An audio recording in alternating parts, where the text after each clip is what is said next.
Hey people, this is Mr. UV aka Mr. Ultraviolet, and in this video Naruto Ninja Awakening I will be doing a KCM review and slash kind of like just speaking on the whole event that came with him as well. Alright, so first we're just going to go ahead and start off. I'm about to 5-star him. I did get enough shards to be able to do it. As well, I did have some fragments, hero fragments that I was buying for a couple of days from right here. As you can see, you can reach this tier from, climbing higher in the VIP. The one that I'm clicking right here is the ones that's used for S ranking heroes. All right, not partners, the heroes like KCM or Sansuhado, Sasuke. All right, so this is my lineup. If you look right here, you see my little element bonuses that I'm running. Tsunade is the only Yin, I believe, character on the team. Everyone else is Yang. I will be running Pain when he comes out, and he'll be swapped out for Tsunade. And then I was thinking about running Itachi, so double Petrify to give me some control, and then that allows Jiraiya and Hiruzen to do the work, as well as KCM, because he can actually, split as a tank as well, because his ability, he has taunt on his when he summons Kurama. All right, so it's basic. Well, that's not as basic, but it's first one's pretty good. Second one does decent damage as well. It also reduces the damage of the enemy. All right, and the big ball Rasengan, that one's a good attack because it does extra 50% damage if the enemy's burning. All right, and then KCM special with Kurama, he summons Kurama. He gets taunt, so everyone's gonna be hitting him while he's summoning Kurama. He also gains damage reduction. All right, and he has a 4% chance if he gets hit, he'll stun the enemy. So if you hit him, you might end up stunning. All right, so he gains that shield. Now, the way that you're gonna want to build, use these KCM in battle, is that you're gonna probably want to use the Rasengans when he throws like 4 of them. You're gonna want to use that because those, they inflict burning on them. All right, they inflict burning, and then it allows him enough time to use the big ball Rasengan, which is going to do big damage. All right, so I'm trying to just give you a little demonstration of all the abilities before I fight someone, so it doesn't get cluttered. You'll be able to see the full animations. All right, so let's try to get into some battles. Really don't want to be tag teaming people. I just want a one-on-one, or I'll even take 1-on-2, but I don't want to be tag teaming someone else. Well, we'll get what we can do. All right, get a little speed so I can move around, try to find someone a little faster. All right, now I will be playing this the way I play all the time. All right, I'm not taking any pity on anybody. I will be going for revives, health, all that. All right, now that's the Kurama blast. As you can see how he was standing there with his hands out. When he's doing that, he's taunting the enemy, so he's drawing the attention off of the rest of the team and forcing them to hit him. And while he's doing that, he has a shield up where he's able to, absorb the damage. So everyone's going to crowd towards him, then he's going to blast him with the big beast bomb. That's how that ability works, all right? These are his basics, and they get busy. They have good range, and they look real cool, all right? Now, that's the little shadow clone. It is a good attack because it kind of has like a little delay in it. So you can put that out and then go into using a whole nother attack string. That's what I recommend doing. So like if you use that and then Kurama, the clones will come down with the Rasengan while you're sitting there charging the beast bomb. So you're doing damage while you're standing there charging the beast bomb. All right, so that's a little combo I like to use them with. I like to do with KCM. I like to use the clone first and the Kurama. And then obviously, like I was saying, his bread and butter combo would be to use the 4 Rasengans, the ones he throws. Use that first always. That's why it has the shortest cooldown. You use that first and it sets him on fire. Then next you hit him with the big ball and it's going to do extra 50% damage. All right, you see, throw him and then use the big ball. and usually that kills a person. Like pretty much in every fight, usually that'll kill him, and if it doesn't, then Kurama comes down and finishes them all instant. Look at that. And not only in certain battles, even in this, like if your teammates have Sasuke, that's good, because or a lot of enemies is using Sasuke, like in this match right here, they're burning the enemy for me. So whenever I use the big bomb, they're already gonna be on fire. I don't even have to really use this, but I do it anyways. All right, and I like to use Kurama Beast Blast when there's a group of enemies. I mean, it's already gonna taunt and bring them towards you, but because these are humans that I'm going up against, they can choose if they want to fight me or run and get health or do their scroll missions or whatever. But when you're fighting in a normal mission or normal match or whatever, the taunt from the Kurama blast, it's going to draw the computer, the AI to you, and that's what you want. Especially like if you have a lot of control or squishy characters on your team, this is a good hero to use, KCM, because he's like a pseudo tank. He has taunt, he does good damage, but he also gives himself reduce damage. He reduces the enemy damage, so kind of like defense up. And not only that, I don't know if you noticed from his stats, but he does dodge a lot. He has high dodge, all right, high dodge rate, so he's able to stay alive for pretty long. He can avoid damage and dish it out very good. I will say, note, Sasuke does do more damage than Naruto. Every form of Sasuke does more damage than Naruto. That's just how they designed the characters. That is a fact in the game. It's kind of ironic because Naruto, you would think he would have more health, but Sasuke also has more health stat-wise than all the Narutos as well. I don't understand why they did it like that, but Naruto has higher damage reduction and dodge, and also hit. He has higher hit. So, they balanced it off like that. Now, I did want to talk about the event too. The event for the spin event. A lot of people are giving negative feedback and really don't like these spin events. I know it seems like they suck because the amount of shards seem like you're getting a little bit for a small amount of gold. But when you look at the amount of gold that guarantees you are unlocking a spin event, is around 35,000. 35,000 gold will guarantee you KCM. 25 gold guarantees you like Hiruzen or anybody else that comes in the spin event, right?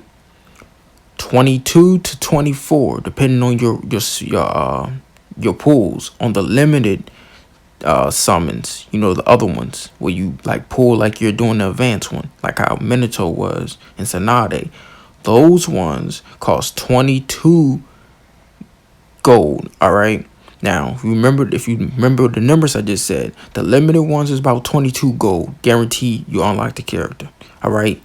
The spin events, like for Hiruzen, they're like what, 23, 24. So it's like maybe 1,000 more gold. All right. So they're pretty much neck and neck. All right. KCM is about 10,000 more gold than the two other events, for the partners. And the reason why he is more expensive is because he is a hero. Understand that. I cannot keep on reiterating that statement. You have to understand, he is a hero. That's why he costs more gold. You can use KCM Naruto in any mode in the game because he's your hero. You can use him in any story. You can put him on any team. All right. You can use him even in this where you don't have partners. That's why they made him more expensive, because he's a hero. He's who you walk around with. He's not a partner.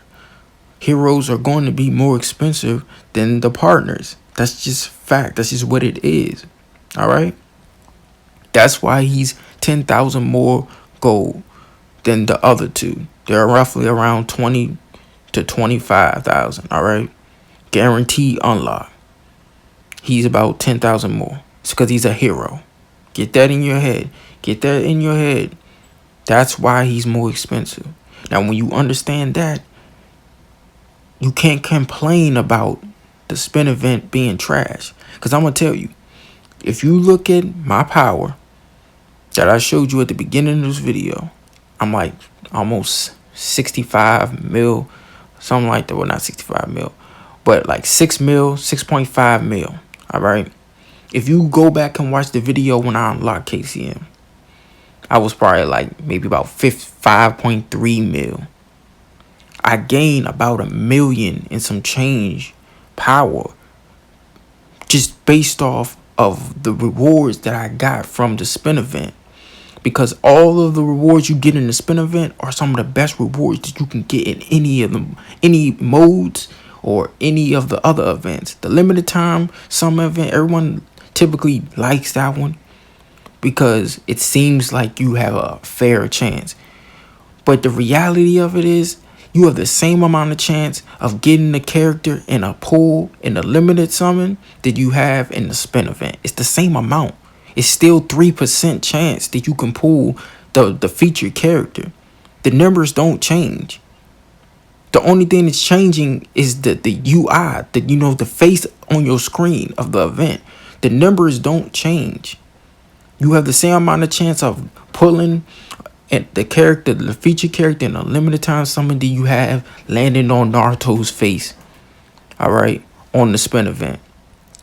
Now, all of the other rewards that you get while you're spending on the spin event are 10 times, 100 times better than the rewards you get in the limited time summon. Because the rewards you get in the limited time summons are just other characters, or maybe a little bit of XP scrolls or something like that.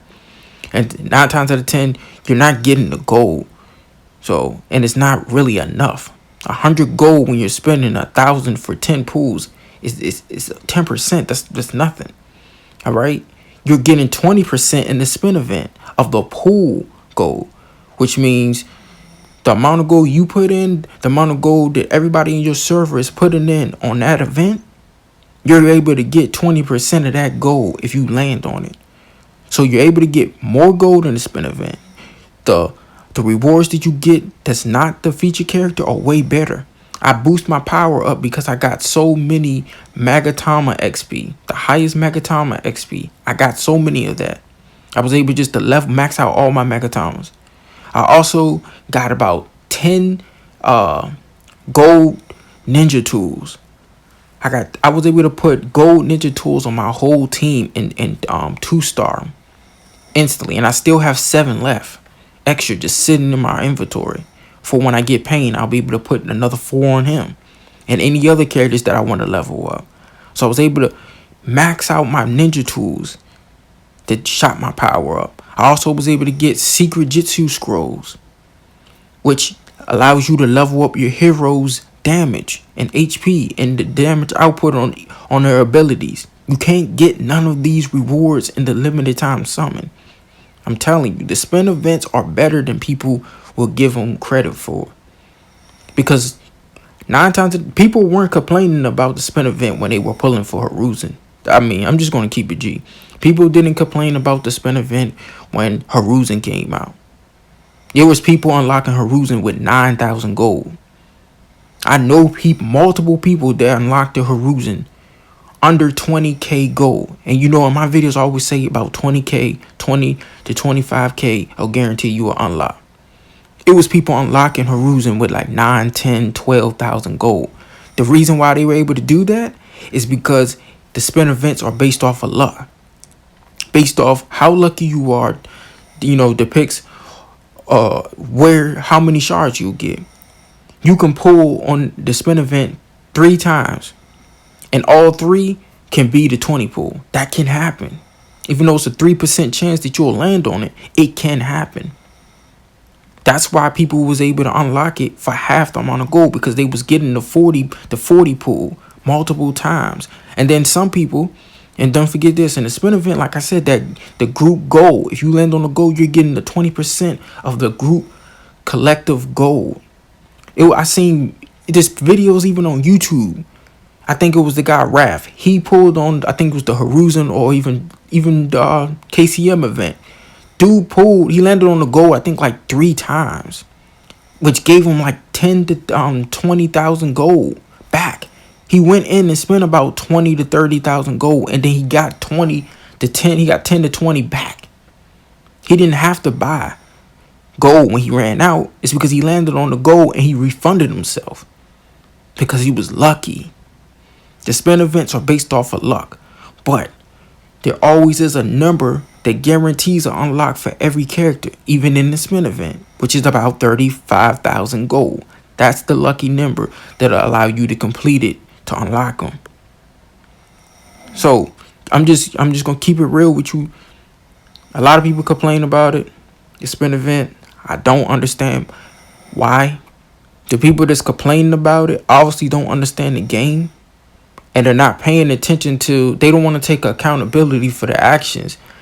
You can't go in with 7,000 gold because you used 13,000 gold on the event before it, and then you use 6,000 gold before that event.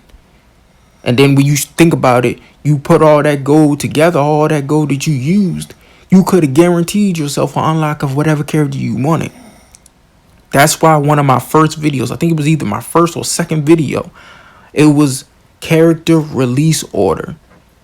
I was surprised it didn't get as many views as it actually got. My highest viewed video is my VIP video, because everyone pretty much just wants, skip levels. They want martyr. They want to try to get the strongest and most powerful person.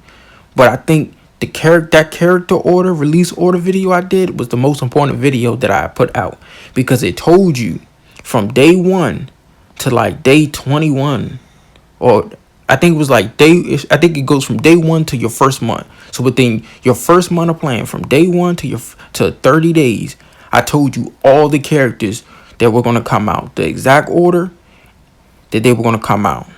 And I even told you the amount of gold that you needed to save. I did the research for you. I came up with the list. I did the numbers, and I released it. That was if more people followed that video, they would have enough gold saved up, or they would know what characters they will be, forced to be able to unlock. Like, you're free to play. You can get 20k gold within a month. You can probably get about 40, honestly. So that's like 2 characters from the limited time summons guaranteed, or you can kind of risk it and maybe get 3 characters, just depending if you're lucky on the spin event. But you can guarantee yourself 2 characters guaranteed from the banners, whether it's the limited time summon or the spin event. You can guarantee that. Or you can go ahead and get one of the limited time summon banners, and then one you can get KCM. Or you can just go ball to the wall for KCM. Because you can't forget that the summon scrolls, those are free to play scrolls that can give you a chance of getting S ranking characters. Alright? I did a video on Orochimaru. My last 100 scrolls, I got 3 S ranks. And you can't forget that every 10 scrolls you use, it guarantees you only get A characters and up. So you're always going to get A and up. If you save your scrolls, you know what order the characters are coming out, and you plan what characters you want. It's really no excuse, because you can look at the character screen and you can see what all the characters do. You can't know their feathers, but feathers, to be honest, they just give you probably about 10%. Nobody's feathers giving them more than 10%, either health, damage, crit, or any of that. Just base. Now, if you got let's say 6 stars, then both of the characters 6 stars, then it can go higher than 10%. But the reality of it is, feathers, don't worry too much about the feathers. What really matters is what the character can do. Their kit. And you can look and see everyone's kit without unlocking them. So what you should be doing is looking at all the characters. You know what characters are coming out. Alright? There's Discords and videos on YouTube. You can see what characters is coming out within the first, month to month and a half. And you plan based off of what you were able to unlock free to play. Whatever characters you getting from these ninja scrolls or whatever, advanced scrolls. You look at them, and then you look and see who's coming out in the future and which character can complement the characters that you already have unlocked. And then you save the gold that you need to unlock those characters, and then you wait until they come out, and then you unlock them. That's how you have to go about it. You have to plan this stuff out. You can't just be a impulse spender. You just can't say, "Oh, new characters coming out. I'm gonna go ahead and pull on the banner and see what I do."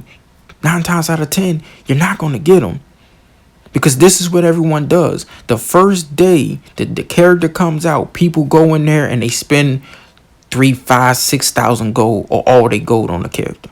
That's not the smartest way to do it. If you want to test your luck and see if you can unlock the character without, maxing them out or using the 20%, what you should do is wait till the last day. Wait till like the last 5 minutes of the event.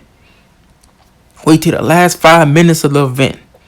And you look at the board and you see what are the scores for the top 10 people.